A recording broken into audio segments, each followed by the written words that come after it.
이 형상은 검은 예수상입니다. 검은 예수상인데 사람들은 기적을 바라면서 이 검은 예수상을 따라갑니다. 행렬이 어마어마하죠. 인구가 한 150만 명이 집결했다 이렇게 됩니다. 그래서 1월 9일 블랙 나자렛이라는 축제를 벌이게 되어집니다. 기원은 1606년에 멕시코의 조각가가 만든 나무 예수상이 이 필리핀으로 오는데, 마닐라로 들어오는데, 그 이후에 지진과 화재도 전혀 훼손되지 않았고 여러 차례 기적을 일으켰다라고 해서 많은 사람들이 이 기적의 이 검은 예수상을 추앙하고 있습니다. 그래서 기적의 상징이다 이렇게 얘기를 합니다. 그러면 기적이 일어나야 되는데 왜 사람들이 다치고 죽을까? 수백만 명이 참석하기 때문에 여러 가지 어지럼증, 탈수, 부상자들이 속출하고 사망자가 발생하기도 한다고 합니다. 여러분은 이 모습을 보면서 이런 생각을 하셔야 됩니다. 무슨 생각을 해야 될까요? 도대체 믿음이 뭘까? 라고 하는 거예요. 검은 예수상을 만지면 기적이 이루어진다. 그게 과연 믿음일까? 라고 하는 거죠. 이 사람들은 그 믿음을 가지고 살아갑니다. 그렇다면 그 믿음이 정말 제대로 된 믿음인가? 라는 것을 우리가 생각해 봐야 된다라고 하는 거죠. 검은 예수상을 만지거나 문지른 천을 통해 성스러운 힘을 전달받을 수 있다. 그래서 그들은 정말 목숨 걸고 저 행렬에 참여하고 그 수건을 얻기 위해서 던지고 또 받고 기뻐하는 것을 보게 되어집니다. 이 사람들은 그 은혜라도 정말 서로 그 혈우병의 환자가 예수님의 옷자락을 만지는 심정으로 이 예수상을 근처에 가서 밧줄이라도 잡아보려고 저렇게 아우성을 치고 있다라고 하는 거죠. 다시 한번 물어봐야 됩니다. 그럼 믿음이라는 게 뭘까? 우리는 무엇을 믿는가라고 하는 거예요. 우리는 대대로 이런 믿음을 가지고 있었습니다. 지성이면 감천이다. 지극정성, 지성을 드린다라고 하면 어떤 신에 의해서 그 신이 감동해서 우리에게 그 문제를 해결해 주거나 어떤 일을 순조롭게 해줄 수 있다라고 하는 믿음으로 살아왔습니다. 그래서 나무건 산이건 뭐든 돌이건 그렇게 해서 우리는 지성을 드리고 심지어 달을 향해서도 그렇게 지성을 드리기도 했었습니다. 그 예수 믿는 것과 이런 샤머니즘을 믿는 사람들, 또 잘못된 믿음을 가지고 있는 사람들은 어떤 차이가 있는가라고 합니다. 예수님이 한탄을 하셨어요. 요한복음 4장 48절에 보면 한번 같이 읽겠습니다. 시작. 너희는 기적이나 신기한 일을 보지 않고서는 믿지 않는다. 기적이 있어야만 믿습니까? 신기한 일, 기적과 표적이 나타나야만 믿습니까? 그것을 통해서 믿으라고 주님은 일으키기도 합니다. 그러면 그것을 매번 일어나야지 우리가 믿음의 생활을 할 수 있는가라고 하는 거죠. 우리의 신앙생활이 그런가요? 우리의 신앙생활은 날마다 그렇게 큰 놀라운 기적들이 나타나나요? 한번 잘 생각을 해보셔야 됩니다. 사람들은 신이 필요한 것일까? 기적이 필요한 것일까? 뭐가 필요하나요?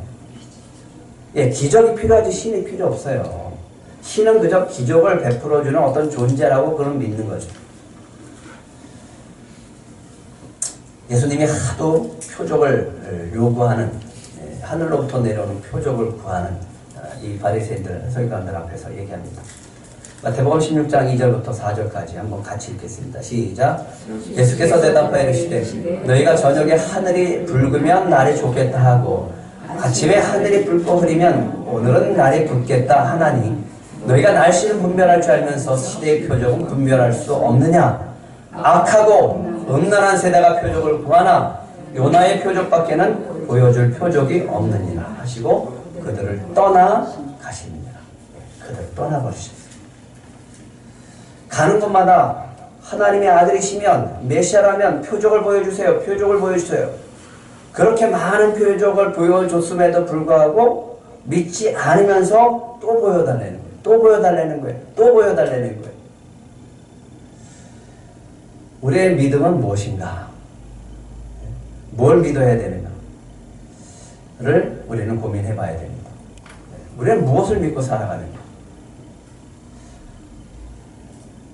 이제 바울이 에베소에 가서 복음을 전하기 시작을 했습니다.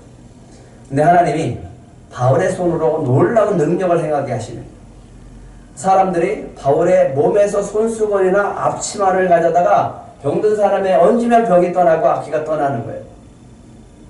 놀랍지 않아요? 이런 기적이 나타난다는 게. 그래서 이 마술사가, 제사장이 좀 시험 삼아서 자기도 악기를 좀 쫓아보려고 이렇게 했습니다. 주 예수의 이름으로 불러 말하되 내가 바울이 전하는 예수를 의지하여 너에게 명하노라. 그랬더니 놀라운 일이 벌어집니다. 어떤 일이 벌어지냐면 이 제사장 스게야의 7 아들이 이 일을 행하더니 악귀가 그 제사장들 앞에 뛰어들어서 내가 예수도 알고 바울도 알거니와 너희는 누구냐라고 얘기합니다. 그래서 악기 들린 사람이 뛰어들어서 그렇게 막 누르고 힘들게 하니까 도망쳐버립니다. 무슨 차이가 있을까요? 바울과 이 제사장들의 차이는 뭐가 있을까? 어떤 차이가 있을까요? 능력의 차이일까요? 마술사의 명령을 보세요. 주 예수의 이름을 불러 말하되, 예수님의 이름 불렀잖아요. 내가 바울이 전파하는 예수를 의지해서 너에게 명하노라. 이 악한 귀신아 떠나갈지어다 라고 했는데 악한 귀신이 오히려 그 사람들에게 공격을 하고 말았습니다. 능력 뭘까요? 귀신을 쫓아내고 병을 치유하는 그 능력 뭘까요? 악귀가 떠나가는 그 능력은 어디서 나타나나요? 내가 예수도 알고 바울도 알거냐 너희는 누구냐라고 하는. 그러면 뭘 알아야 돼요? 귀신이 나를 알아야죠. 내가 어떤 존재인지 알아야죠. 그 능력은 바로 믿음에서 나오는 줄 믿으시기 바랍니다. 이 시대에 필요한 것은 바로 바른 믿음이에요. 믿음이 뭔가 어떻게 믿어야 되는가, 무엇을 믿어야 되는가 라고 하는 것이 우리가 제대로 되어 있지 않으면 우리의 삶은 결코 능력의 삶이 될 수 없다라고 하는 거예요. 예수님이 얘기하십니다. 그날에 많은 사람이 나더러 주여 주여 우리가 주의 이름으로 선지자 노릇하며 주의 이름으로 귀신을 쫓아내며 주의 이름으로 많은 권능을 행하지 아니하였나이까. 그때 내가 그들에게 밝히 말하되 내가 너희를 도무지 알지 못한다. 불법을 행하는 자들아 내게서 떠나가라. 아니 예수의 이름으로 어둠의 세력을 쫓아내고 귀신을 쫓아내고 병을 치유했는데 이 능력이 나타났는데 우리가 불법을 행했다고요? 라고 하는 거죠. 뭐가 잘못됐을까? 그 앞으로 가시면 주님이 이렇게 얘기합니다. 19절부터 21절까지 같이 읽겠습니다. 시작. 아름다운 열매를 맺지 아니하는 나무마다 지켜 불에 던져지느니라. 이러므로 그들의 열매로 그들을 알리라. 나더러 주여 주여 하는 자마다 더 천국에 들어갈 것이 아니요 다만 하늘에 계신 내 아버지의 뜻대로 행하는 자라야 들어가리라. 그러면 악귀가 보는 능력은 어디서 나타나는가 라고 하는 겁니다. 아는 거예요. 아는 거. 그 사람을 아는 거예요. 어떤 사람으로? 그 사람이 어떤 사람이 되어질 때 악귀가 떠나가는 능력이 나타납니까? 세상에 능력이 나타나고 세상 앞에 그 믿음의 열매가 나타날까요? 아버지의 뜻대로 하는 자 맞습니다. 우리는 이런 사람이 되어야 됩니다. 19절 다시 읽겠습니다. 시작.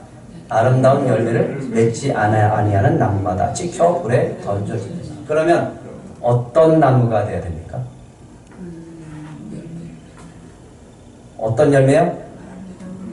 내가 아름다운 열매 맺는 나무가 됩니다. 그 사람이 바로 능력 있는 사람인 줄 믿으시기 바랍니다.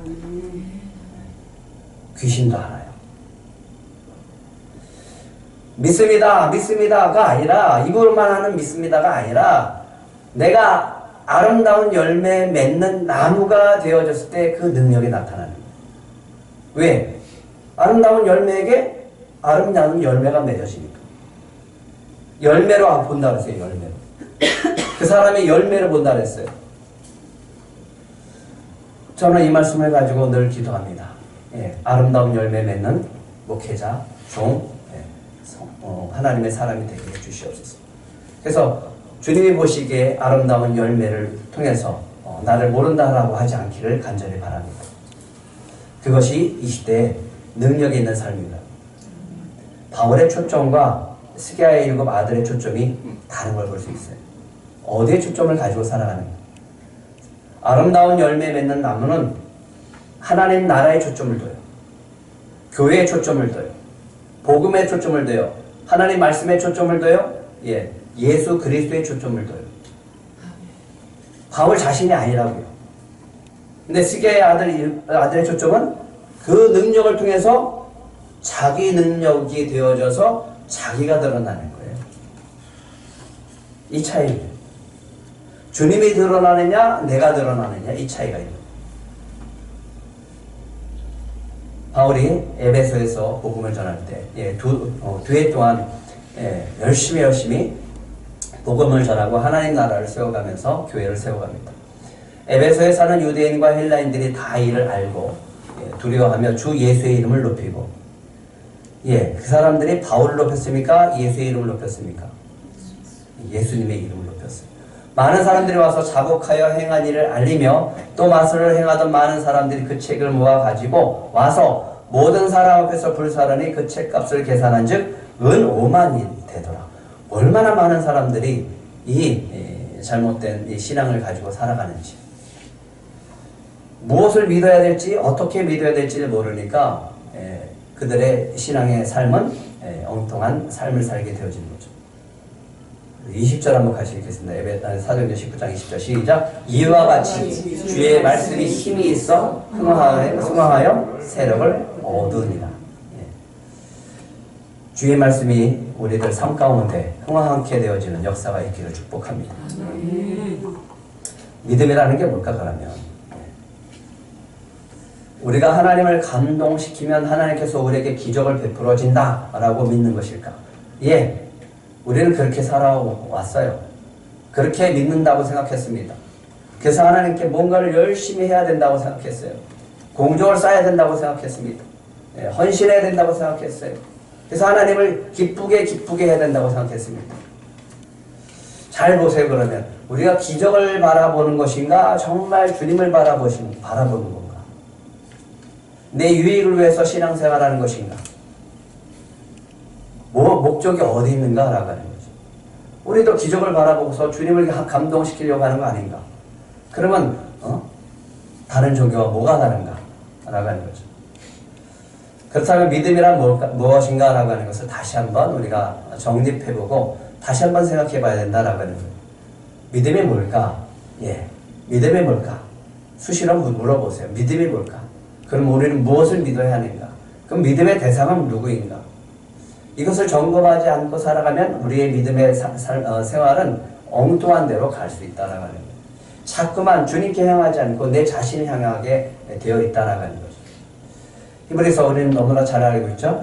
11장 1절부터 3절까지 읽겠습니다. 시작. 믿음은 말하는 것들의 실상이요 보이지 않는 것들의 증거니 선지들이 이로써 증거를 얻었느니라. 믿음으로 모든 세계가 하나님의 말씀으로 지어진 줄을 우리가 아나니 보이는 것은 나타나는 것으로 말미암아 되는 것이 아닙니다. 여기서 아주 중요한 믿음의 기초, 기본에 대해서 히브리서 기자가 얘기하는 부분이 있습니다. 3절입니다. 다시 한번 읽겠습니다. 3절 시작. 믿음으로 모든 세계가 하나님의 말씀으로 지어진 줄을 우리가 아나니 거기까지.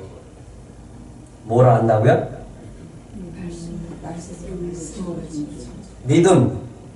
믿음으로써 모든 세계가, 믿음이라고 하는 건 모든 세계가 하나님의 말씀으로 지어준 줄을 믿는 거예요. 믿음의 기초, 믿음의 기본은 이거라고요. 모든 세계가 하나님의 말씀으로 지어준 줄을 믿는 것. 그게 믿음의 기초고 그게 믿음의 기본이라고. 그래서 창세기 1장 1절을 믿지 않으면 우리는 믿음이 없는 거예요. 요한복음 1장을 믿지 않으면 우리는 믿음이 없는 거라고. 여러분들이 믿음을 가지고 한번 읽겠습니다. 창세기 1장 1절 시작. 태초에 하나님이 천지를 창조하십니다. 믿으십니까? 그러면 여러분들에게는 믿음이 있습니다. 요한복음 1장 1절부터 3절까지 시작. 태초에 말씀이 계시니라. 이 말씀이 하나님과 함께 계셨으니 이 말씀은 곧 하나님이시니라. 그가 태초에 하나님과 함께 계셨고 만물이 그로 말미암아 지은 바 되었으니 지은 것이 하나도 그가 없이 된 것이 없느니라. 여기에 또 하나의 믿음이 필요합니다. 뭐가 믿음? 어떤 믿음일까요? 3절. 만물이 그로 말미암아 지은 바 되었으니 누구로 말미암아? 예수 그리스도로 말미암아 지은 것이 하나도 그가 없이는, 그가 누구예요? 예수님이 없이는 된 것이 없느니라. 이게 믿음의 기초라고요. 우리는 그래서 예배를 드릴 때 신앙 고백을 합니다. 다시 한번 신앙 고백을 하는 데 있어서 제가 잘라놨어요. 하나씩 하나씩 이 믿음의 고백이 무엇인지, 우리가 무엇을 믿고 고백해야 되는지를 하나씩 하나씩 한번 살펴보시면서 읽어보겠습니다. 같이 읽겠습니다. 시작. 전능하사 천지를 만드신 하나님 아버지를 내가 믿사오니. 거기까지. 뭘 믿습니까? 어떤 하나님이 믿습니까? 전능하신 하나님. 천지를 창조하신 하나님, 그 하나님이 누구라고요? 우리 아버지를 믿으십니까? 두 번째, 그 외아들 우리 주 예수 그리스도를 믿사오니. 우리는 누구를 믿습니까? 예수 그리스도가 누구예요? 하나님의 독생자 예수라고요. 믿습니까? 이는 성령으로 잉태하사 동정녀 마리아에게 나시고 본디오 빌라도에게 고난을 받으사 십자가에 못 박혀 죽으셨습니다. 어떻게 됐다고요? 고난 받아서 십자가에서 죽으셨다라고요. 그런데 뭘 믿어야 된다라고 하는 겁니다. 장사한 지 사흘 만에 죽은 자 가운데서 다시 살아나시며 하늘에 올사 부활을 믿는 거죠. 또 한 가지는 승천을 믿는 거죠. 전능하신 하나님 우편에 앉아 계시다가 다시 심판하러 오실 것을 믿는 거죠. 재림을 믿는 거죠. 심판이라고 하는, 끝날에 있다라고 하는, 항상 끝이 있다라고 하는 것을 염두에 두고 살아가는 거라고 하는, 종말론적인 신앙생활을 해야 된다라고 하는. 지금은 모르죠. 근데 끝이라고 하는 것이 있다라고, 마지막이라고 하는 것이 있다고. 우리도 죽음이라는 게 있어요. 그걸 항상 염두에 두고 살아야 된다는 거예요. 또 마지막으로 믿는 건 뭡니까? 성령을 믿사. 그래서 어떻게 해요? 종교, 신앙생활, 거룩한 공예, 교회, 성도가 서로 교통하는 것, 서로 교제하고 또 서로 사랑하고 서로 섬기면서 죄 사여 주시는 것과 몸이 다시 사는 것과 마지막으로 영원히 사는 것을 믿는 겁니다. 믿으십니까? 이걸 여러분들이 예배 때마다 믿음으로 고백하고 있다는 거예요. 그냥 입술로만 하지 말고 여러분들 마음에서 우러나오는 믿음의 고백이 되기를 축복합니다. 믿음이라고 하는 것은 우리가 하나님을 감동시키면 하나님께서 우리에게 기적을 베풀어 주신다. 처음에는 그럴 수 있어요. 이건 전혀 틀린 말도 아닙니다. 하지만 올바른 믿음은 아니다.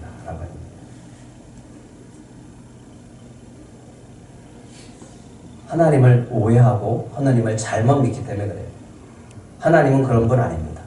뭔가 나를 감동시켜서 내가 감동시키면 내가 이거 해줄게. 무당들이 어떻게 해요? 응답받기 위해서 귀신의 비율을 잘 맞춰줘야 합니다.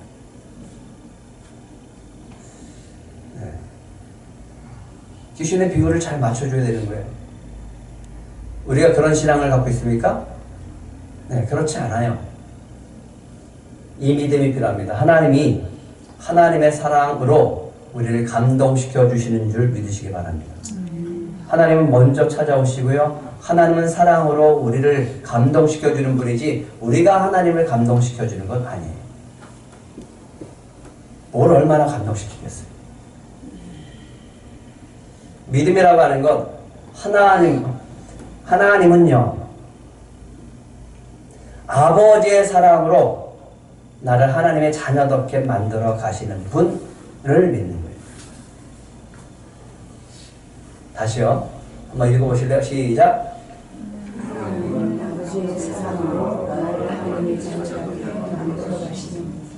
이거예요. 하나님이 우리를 선택하시고 하나님이 사랑으로 찾아오시고 하나님이 예수 그리스도를 통해서 십자가에 못 박아주시고 우리의 죄사함을 주시는 이유 뭐가 있을까요? 우리가 뭘 바라서? 우리에게 뭘 바라서?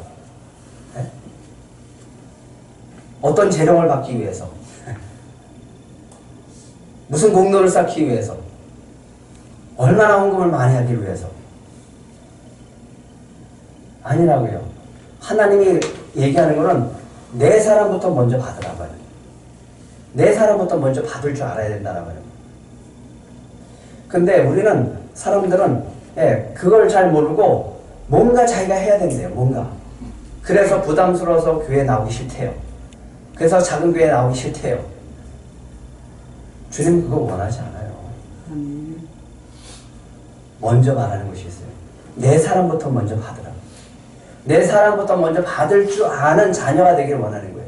그래야 하나님 자녀가 하나 사랑받는 자녀같이 서로 사랑할 수 있으니까.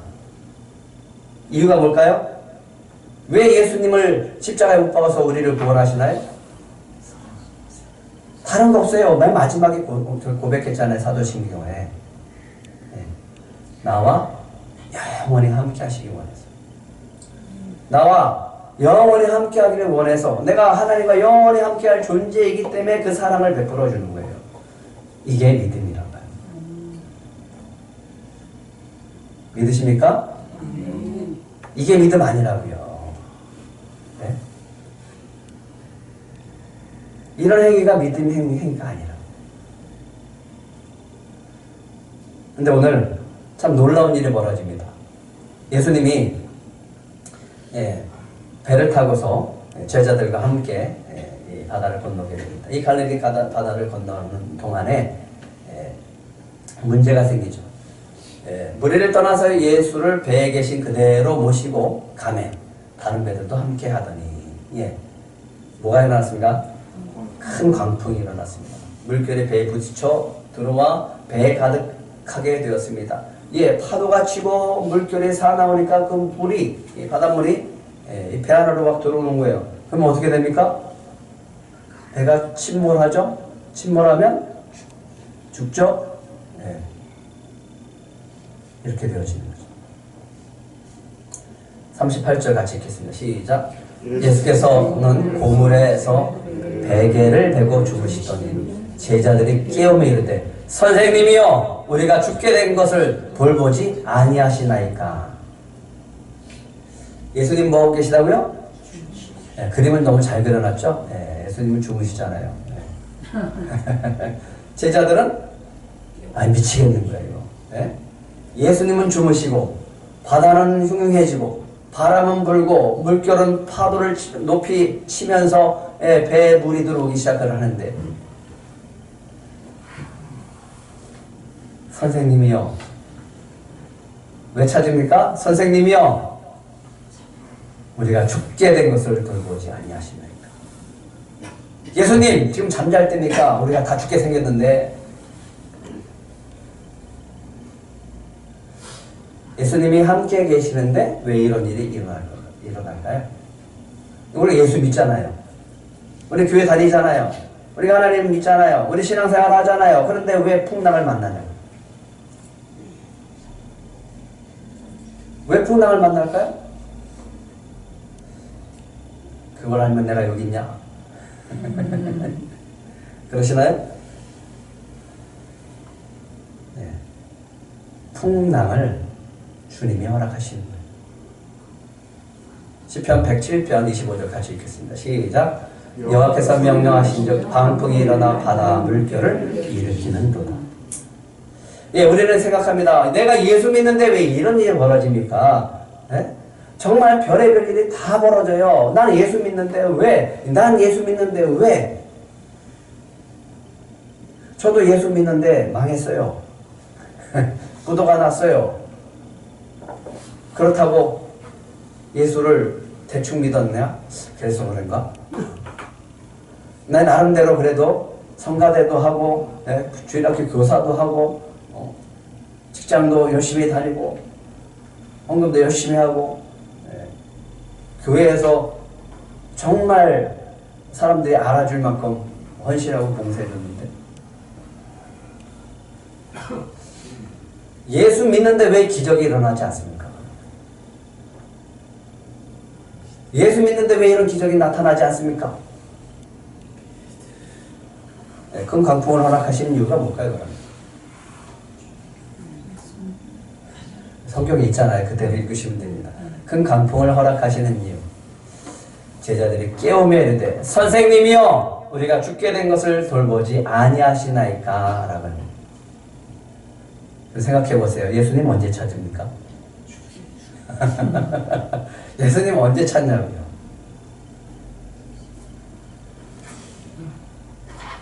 예수님 언제 깨워요? 예수님이 주무시고 있으니까 아무것도 능력도 안 하시는 것 같고 날 돌보지 않는 것 같고 날 사랑하지 않는 것 같고 그러니까 이런 일이 큰 풍랑이 일어나는데 모른 척하는 것 같고 그러니까 깨우는 거 아닙니까? 죽음의 두려움이 찾아올 때 예수님을 찾습니다. 만약에 이렇게 되는데도 찾지 않는다면 정말 가난합니다. 죽음의 두려움이 찾아왔다라고 하는 것은 정말 주님이 간절하게 찾고 있다라고 하는 것을 믿으시기 바랍니다. 여기까지 가지 마세요.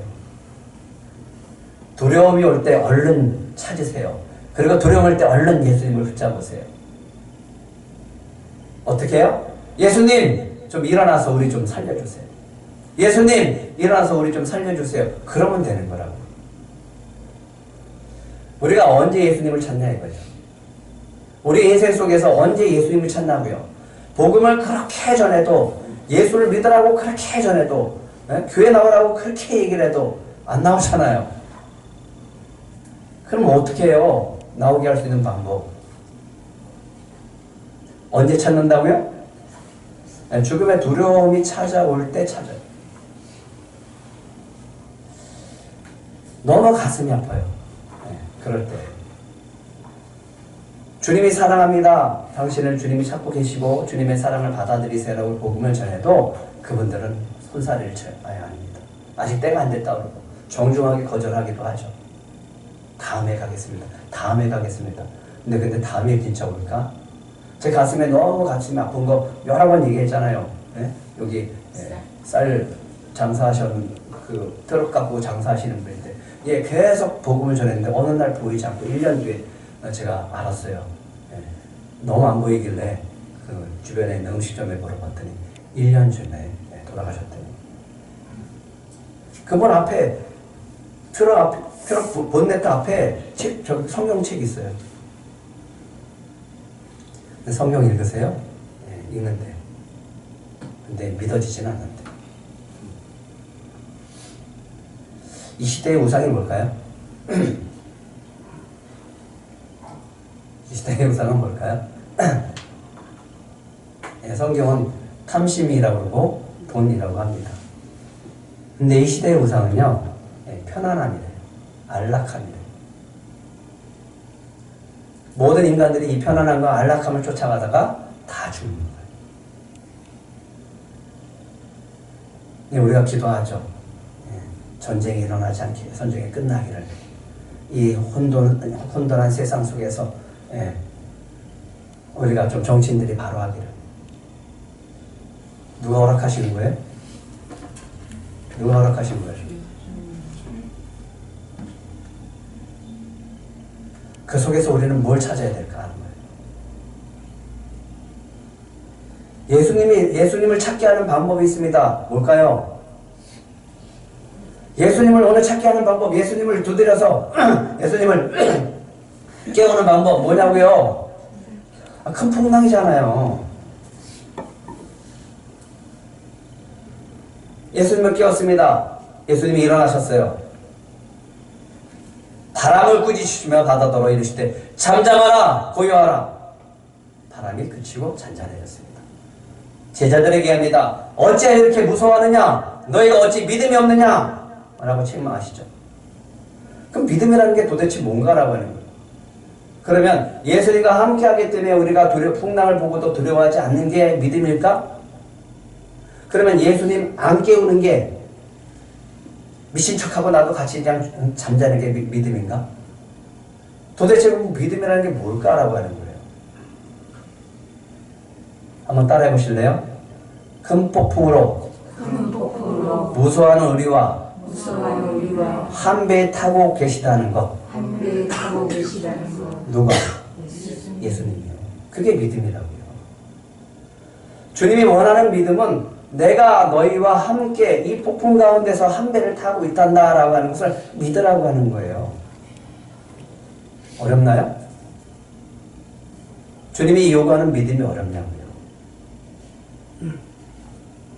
출애굽기에 보면 앞에는 홍해예요. 뒤에는 애국 군대가 쫓아와요. 모세를 향해서 이스라엘 백성들이 원망합니다. 왜 매장지가 없어서 우리를 이끌어내서 이 광야에서 죽게 하느냐? 왜 당신이 우리를 애굽에서 이끌어내어서 우리에게 이같이 하느냐? 하나님은 어린 양의 피로 그들을 구원하셨잖아요. 근데 앞에 홍해가 있어요. 원망하죠. 우리가 애굽에서 당신에게 이런 말이 이것이 아니냐? 우리를 내버려 두라고 하지 않았냐? 왜 우리를 이끌어내서 애굽 사람을 섬기게 더 낫지 않냐? 왜 우리를 이끌어내서 이곳에서 죽게 하느냐? 차라리 애굽 사람을 섬기다가 죽는 게 차라리 더 낫다. 모세가 하는 말이 있습니다. 여호와께서 너희를 위해서 싸우시리라. 너희는 가만히 있어라. 너희는 가만히 있어라. 누가 하신다? 하나님의 홍해를 홍해 앞으로 인도하셨잖아요. 대책 없이 인도하시냐고요. 뒤에 애국 군대가 쫓아온다고요. 대책 없이 그렇게 쫓아오게 하냐고요. 6절에 모세를 향해서 합니다. 지팡이 들고 손을 바다 위로 내밀어 그것이 갈라지게 하라. 이스라엘 자손이 바다 가운데서 마른 땅으로 행하리라. 놀라운 일이 벌어지죠. 예. 뒤에 애국 군대가 쫓아오는데 바다를 가르십니다. 그리고 새벽에 여호와께서 불과 구름 기둥 가운데서 애국 군대를 보시고 애국 군대를 어떻게 해요? 어지럽게 하세요. 어지럽게. 바퀴가 빠져버려요. 예. 혼란스럽게 되어지고 결국은 홍해에 들어가서 다 빠져 죽게 되어집니다. 여호와가 그들을 위하여 싸워 애굽 사람들을 치는도다. 왜 이렇게 하실까요? 왜 이렇게? 하나님이 누군지 알게 합니다. 하나님이 이스라엘의 하나님이라고 하는 것을 보여주는 거예요. 그걸 좀 믿으라고 하는 거예요.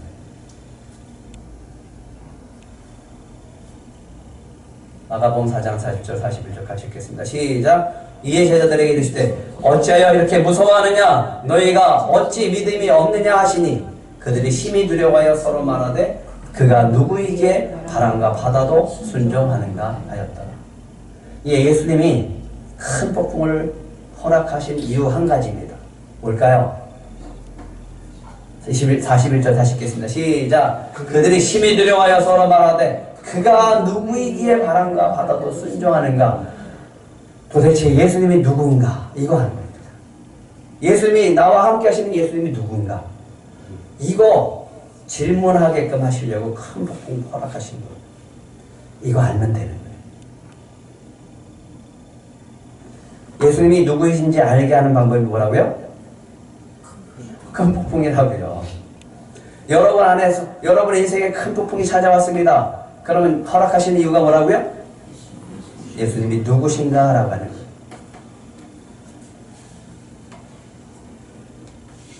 한번 따라해 보시겠습니다. 큰 폭풍으로 믿음을 주신다. 우리 이해하지 못하죠. 무슨 신이 그래요? 무슨 하나님이 그래요? 무슨 예수님이 그래요? 하나님 그래요. 빛도 짓고 어둠도 지었다. 뭘 보여주십니까? 제자들에게 뭘 보여주셨어요? 큰 폭풍을 통해서 잠잠하라, 고요하라. 고요해지고 잠잠해졌어요. 예수님은 바람과 바다도 순종케 하시는 분. 이 교훈이 다시요. 이 큰 폭풍을 허락하신 이유는 예수님은 누구신가? 이거예요. 이분은 우리가 따르는 이 선생님은 바람과 바다도 순종케 하시는 분이다. 에서 바뀌어지는 거예요. 뭘로? 예수님은 창조주요. 예수님 큰 폭풍을 다스리는 나의 주님이십니다. 이 고백을 듣길 원해요. 잠잠하라, 고요하라. 그렇게 하시니까 그치고 아주 잔잔해졌다. 예, 우리의 믿음을 가지고 주님은 항상 얘기합니다. 이거예요. 초점은 예수님이 누구신가요? 예수님이 누구신가요? 우리 큰 폭풍 앞에서 우리는 질문해야 될 게 뭐라고요? 어떻게 하면 이 큰 폭풍이 잠잠할까가 아니라 큰 폭풍을 허락하시는 그 하나님이 그 큰 폭풍을 허락하시는 주님이 누구신가라고 하는. 주님은 그거 질문하기를 원하는. 그 앞에서 우리는 믿음이 없어서 원망하죠. 불평하죠. 하나님이 당신이 정말 나를 사랑하는 게 맞습니까? 사랑하시는데 이런 걸 허락하십니까? 왜 내 인생을 이꼴하십니까? 라고 그렇게 한탄할 수 있죠. 그런데 질문을 바꾸시라고요. 주님이 원하시는 질문은 내가 누구인가? 내가 너에게 어떤 존재인가? 라고 해요. 첫 번째는 큰 풍랑을 허락하시는 분입니다. 큰 폭풍 속에서 우리와 한 배를 타신 분입니다. 아주 중요한 거예요. 예수님만 따로 있지 않고요. 같은 배 안에 계십니다. 주님도 함께 그 큰 풍랑 속에 있어요. 그런데 함께 배 안에 있다라고 해요. 근데 그분이 창조주이기 때문에 잠잠케 하시고요. 그분이 창조주이기 때문에 고요케 하신다라고 해요. 이 믿음을 가지고 살아가시기를 간절히 바랍니다. 이제 미션입니다. 여러분에게 닥친 두려움이 있을 거예요. 가장 큰 두려움이 뭔가 앞에 놓고서 외치세요. 한번 따라하세요. 잠잠하라. 고요하라. 그리고 감사하세요. 왜요? 주님이 함께 하시잖아요. 그렇게 기도하시는 한 주가 되시기를 간절히 바랍니다.